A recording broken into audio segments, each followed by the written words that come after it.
सबसे पहले सुधीर देवरे साहब, ये वर्चस्व की लड़ाई है क्या? नमस्कार। एक तो पहले मैं थोड़ा सा करेक्शन करना चाहता हूँ। मैं यूक्रेन में राजदूत था, रूस में नहीं। रूस में सिर्फ मैं दूतावास में मैंने अपना काम शुरू किया था। खैर, वर्चस्व की तो लड़ाई है, अर्थव्यवस्था की लड़ाई है। आपने जो अभी जिक्र किया 4 पॉइंट्स पर, चारों में है, क्योंकि एक किस्म का शीत युद्ध दोबारा शुरू हुआ है ऐसा लगता है।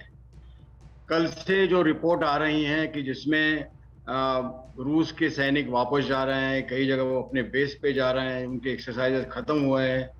अब उसमें क्या तथ्य है हम पूरी तरह से, हम दुनिया भी नहीं जानती, क्योंकि नेटो ने, अमेरिका ने इसमें संदेह जताया है, और यूक्रेन ने भी कहा है जब तक वो खुद वेरीफाई नहीं करेंगे तब तक उसका वो यकीन नहीं करेंगे। नहीं सर, मैं एक्चुअली ये समझना मगर चाह मुझे रहा हूं लगता है कि हम जो अभी तक सुनते रहे कि अमेरिका और चाइना के बीच में वर्चस्व की जंग चल रही है, यही दोनों हैं जो एक दूसरे से आगे निकलने की होड़ में दिखाई दे रहे हैं, उसमें रूस कैसे आ गया सर अचानक, और ये सबसे आगे कैसे दिखाई देने लगा, चाइना से भी आगे मामला, ये जरा हम समझने की कोशिश में है। यही मैं आपसे कहने वाला हूँ, बात करने वाला हूँ कि रूस को कई सालों से ऐसे लग रहा है कि उनको कोई आजकल पूछता नहीं है।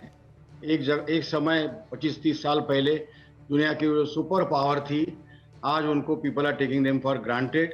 तो इसीलिए ये पूरा जो अभी जो मामला हुआ है, उससे रूस ये प्रस्तावित करना चाहता है कि यूरोप की रीजनल एक किस्म की जो पोजीशनिंग, उसमें रूस ने करने की कोशिश की है, और कुछ हद तक ऐसा लगता है कि अब रूस उसमें कामयाब भी हो गया है, क्योंकि इसके बाद एक बात साफ है कि यूरोप के सिक्योरिटी आर्किटेक्चर में रूस को अंतर्गत करने की बगैर आगे कुछ बात नहीं बढ़ सकती। ठीक है, लेकिन सर इसमें ये तो एक तरीके से, अगर आपकी बातों को मैं और फर्दर डिकोड करता हूं सर, तो ये तो एक और तरह का इशारा है कि now China has 2 competitors.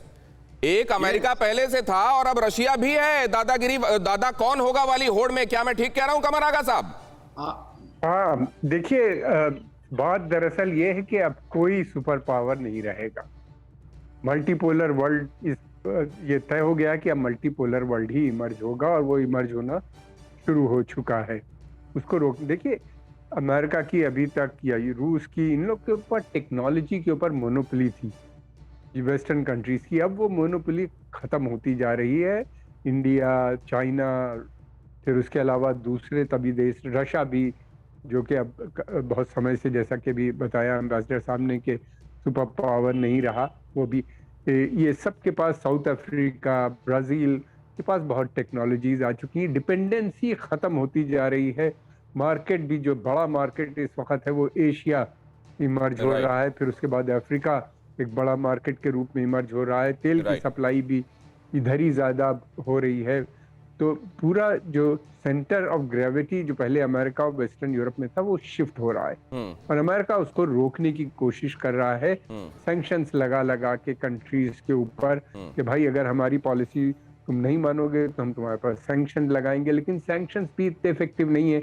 Iran को देख लीजिए, उससे बात करनी पड़ रही है, इराक, अफगानिस्तान में। लेकिन सर एक बात मैं देख रहा हूं, जैसे जर्मन चांसलर मॉस्को पहुंचे, उनके साथ बातचीत हुई, और उसके बाद जो स्टेटमेंट आया रशिया की तरफ से, वो अपनी बातों को, प्रतिबद्धताओं को दोहराने वाला था। मैं एक बात, फिक्र आपकी, सोमवार से शुक्रवार रात 9 बजे सिर्फ TV9 भारतवर्ष पर।